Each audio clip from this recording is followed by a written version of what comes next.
She's our wonderful activities director. You can see her doing tours around and just anything around the camp that needs to be done. She's always ready to pick up the ball and run with it.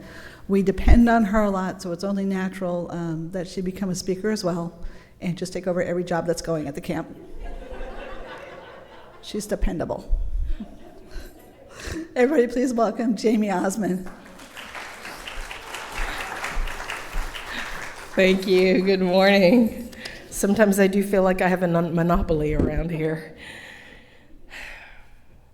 This is my first time talking, I think. Somebody said I spoke on Sunday before, but I don't, unless I was having an out-of-body experience, I don't remember that. I think I would remember it. So today I do want to talk to you about something that sounds simple but does carry an enormous depth, and that's personal responsibility. How it connects to us is much older, much deeper, and often overlooked, and that's through a concept that we call natural law.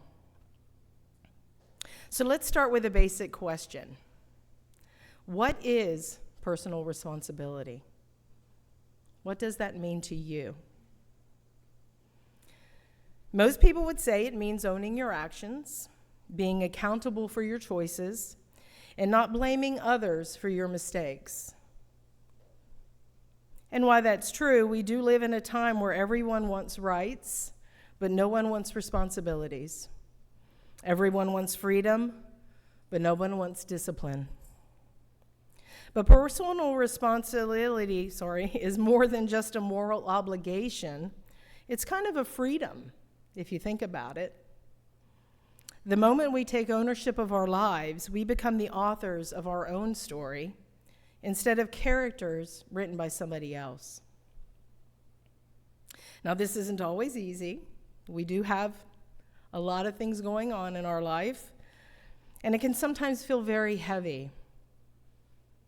Maybe you're taking care of a parent. Maybe you have little kids.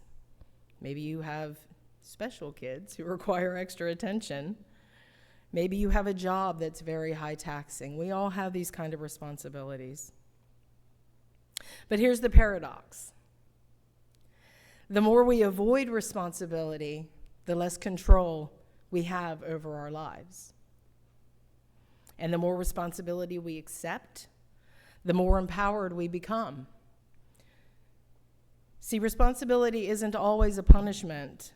It can be a pathway to personal sovereignty. But where does this idea come from? Why do we feel the urge, the inner pull to do the right thing, to own our choices, to live with integrity? This brings us to natural law. So what is natural law? In our Declaration of Principles, we have two principles that can go hand in hand with this. Number 6, we believe in the highest morality is contained in the golden rule. Whatsoever ye would do unto others, should you do unto them. And then we have number 7. We affirm that the moral responsibility of the individual and that he makes his own happiness or unhappiness as he obeys or disobeys nature's physical and spiritual laws. But natural law is not the same as the laws you would find in a courtroom or a government statute. It's not written by legislator, nor enforced by the police. It is something deeper. It's the moral structure embedded in human nature itself. Natural law is the idea that there are universal principles, truths, a built-in morale order to the universe that exists independently of our culture, religion, or politics. These laws are not invented, they are discovered. They are like gravity. You don't have to believe in gravity for it to affect you. Go jump off a building and find that out real quick. In the same way, natural law does govern our moral reality. Things like justice, fairness, freedom, and responsibility, they're not just social constructs. They are rooted in our very nature as human beings. And whether we acknowledge them or not, they are always at work. Now, this idea isn't new. It goes all the way back to ancient Greece and Rome. Thinkers like Aristotle and Cicero believed that natural law was written in the hearts of men. It became a cornerstone of Enlightenment philosophy. John Locke, Thomas Jefferson, and others believed that our rights, like life, liberty, and the pursuit of happiness, aren't given by governments. They are given by nature, or if you prefer, by God. So how does this connect to personal responsibility? Responsibility is the human response to natural law. Natural law tells us what is right. Responsibility is the act of aligning our lives with that truth. So what happens when it's ignored? You get moral relativism, what is true for me versus what is true for you. It leads to confusion, no moral clarity, and institutions collapse. For example, natural law says that lying destroys trust. That's not just a religious teaching or a cultural norm, it's a universal truth. If you lie to your friend and they find out, the bond weakens. If a leader lies to their people, society unravels.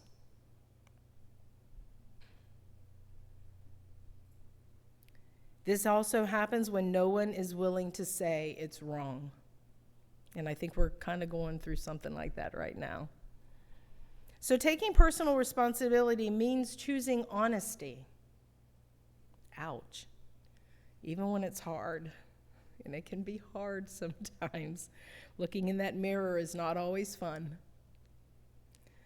Because we understand, though, that truth is natural law. We aren't just following rules.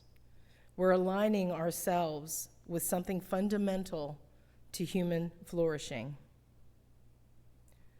So let me give you another example. Natural law tells us that violence, when not in self-defense, tears the social fabric. It creates fear, retaliation, and injustice. Responsibility means choosing peace, choosing to de-escalate, choosing forgiveness, not because it's easy, not at all, but because it's right. Because it's in harmony with the natural order of things, and it brings us back into alignment. So here's the key insight. Responsibility isn't about obedience to external authority. It's about obedience to the internal truth. So what happens when people ignore responsibility? We become a victim culture, blame shifts, and we have perpetual adolescence. It's about living in integrity with what we know to be right. Deep down, we all have a sense of this. That inner voice, that quiet but persistent consciousness, it's not just social programming, it's our built-in compass pointing us toward the natural law. Our intuition, one would say. But in modern life, we often ignore it. We live in an age that often encourages victimhood over ownership, blame over accountability, and comfort over growth. Personal responsibility has been put, and for the most part, has been shifted aside in our society. Now, let me be clear, there are real victims out there. I'm not saying that there are not. Real injustice, real inequality. I'm not denying that. But even in the face of injustice, we always have a choice on how we respond. Always. Viktor Frankl wrote, in Man's Searching for Meaning, the last of the human freedoms is to choose one's attitude in any given set of circumstances. Think about this.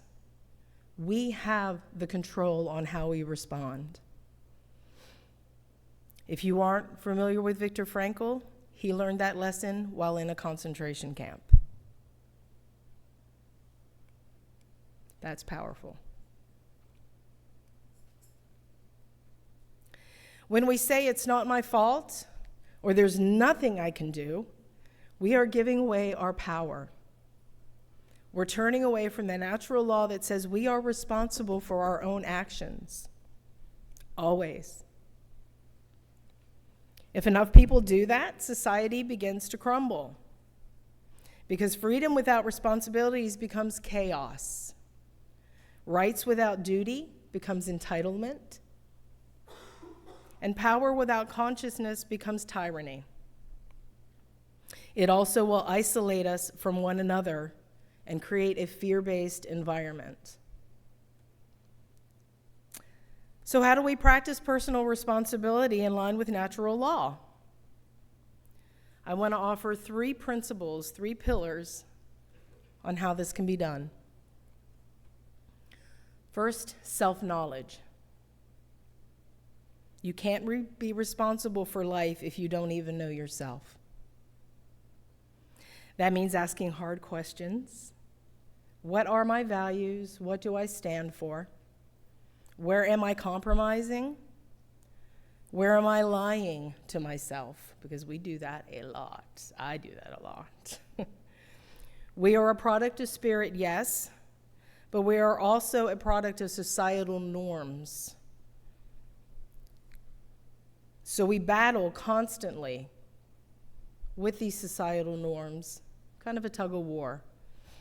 Maybe your mother says you should do things this way. Maybe your preacher says you should do things this way. Maybe your teacher, maybe your spouse, maybe your partner. When I first got here, I came from a very Christian background, very, from my entire life. My mother has a difficulty with me being here. That's not, that's not a secret. But she said to me when I first got here, so now you can go out and kill anybody you want. Excuse me? Well, you don't live by the 10 Commandments anymore. Oh, no, nay. Not that easy. I don't live by the 10 Commandments anymore, but I do live by natural law. And if I take a person's life, I violate many laws. So I do have a responsibility. I do have a moral compass.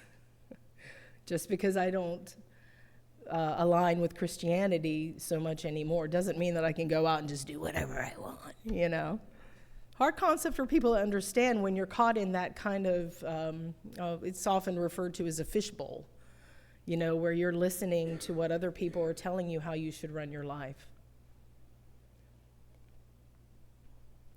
Socrates said, know thyself, but this just wasn't a philosophy. It was a survival strategy for the soul.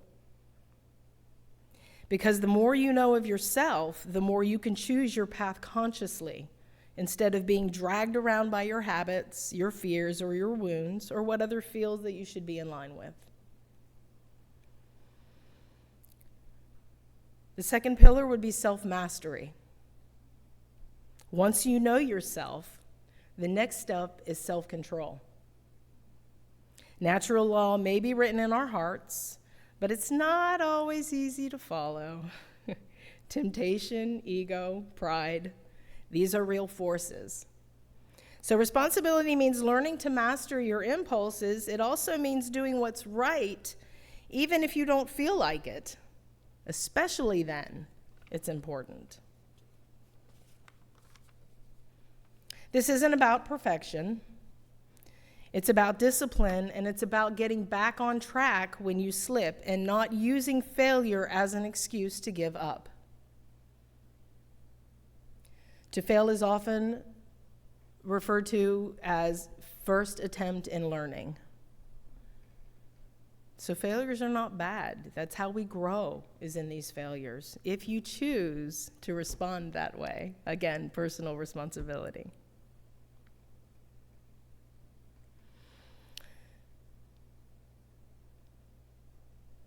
It's about getting back on track when you slip and not using failure. I already said that. And it's being honest in where the responsibility lies. Sometimes that's hard for us to look at also.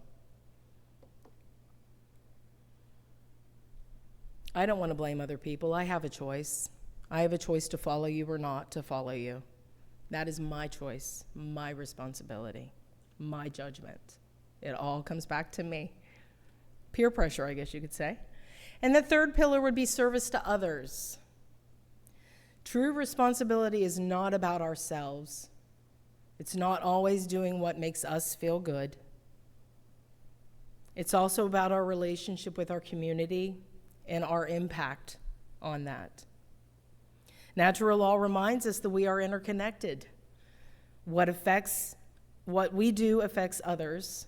So real responsibility means asking, how are my actions shaping the world around me? Are we making things better? Or are we making them worse? Are we healing or are we harming? Are we leaving people stronger or are we leaving people more broken? And listen, this doesn't mean you have to be silent, not at all, or a saint. It just means you have to be conscious. Living intentionally, understanding that freedom is not just about the ability to do what you want, it's the ability to do what is right. So just a final thought in this, responsibility is power.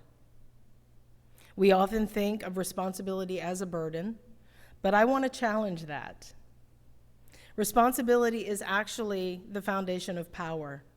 If you want to change your life, change your community, or change the world, you have to start by owning your part in it. That's where your power lives. Not in what happened to you, not in what others are doing, but in how you choose to respond.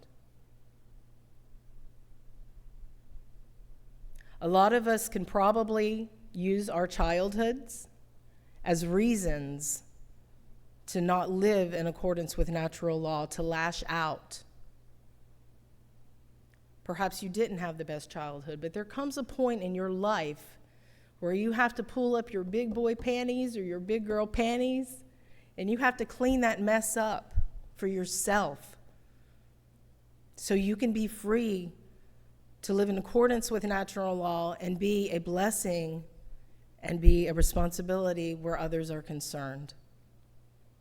It all starts with you and cleaning your house.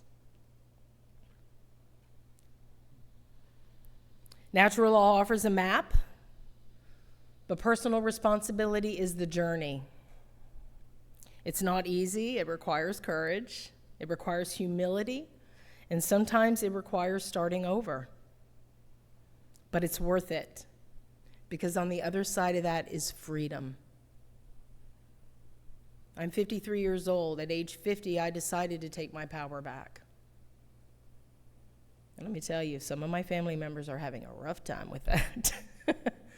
But they're learning. They're learning that I am standing on my own 2 feet and I'm going to make my own decisions from now on. Not just political freedom or financial freedom, but moral freedom. The freedom to live in truth, to live in integrity, to look in the mirror and say, I am responsible, I am free, and I am living the life I was meant to live.